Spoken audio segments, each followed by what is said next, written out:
Class 9 এর একটি গুরুত্বপূর্ণ অঙ্ক হলো লগ বেস 2 বেস 10 2 এর মান 1/4 এবং 1/3 এর মধ্যে থাকে। এই অঙ্কটা প্রমাণ কি করে করব? এটা প্রমাণ করার জন্য দেখো কি করে করতে হবে। আমরা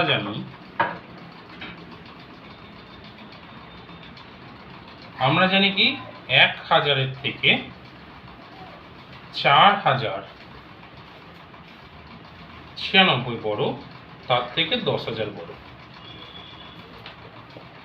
1000 মানে হচ্ছে 10 টু দি পাওয়ার 3। 4996 তোমরা ক্যালকুলেশন করে দেখবে 2 টু দি পাওয়ার 12 হয়। আর 10000 মানে হচ্ছে 10 টু দি পাওয়ার 4। এবার আমরা করছি কি, সব দিকে লগ নিচ্ছি। বেস 10 বেজে লগটা নেওয়া হচ্ছে।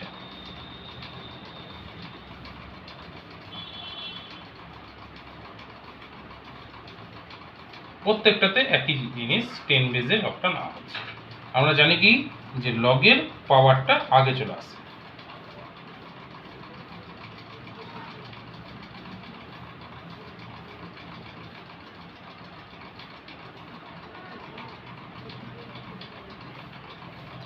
আর যেহেতু বেজের মান আর এই মানটি সমান হয়ে যায়, তাহলে এদের অ্যান্সার কি হয়?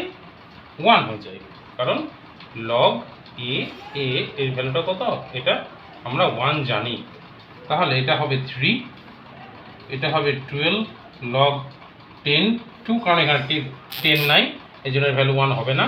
এটার ভ্যালু আবার 4 হয়ে যাবে, কারণ 1 এর সাথে 4 সাথে 1 গুণ হলে 4ই হয়। এবং প্রত্যেকটি অঙ্ককে এবার 12 দিয়ে আমি ডিভাইড করব।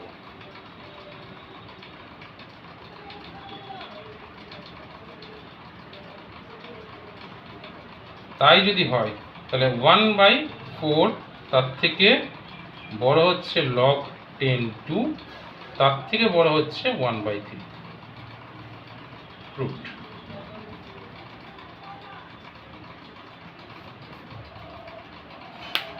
ভালো লাগলে লাইক এবং কমেন্ট করবেন।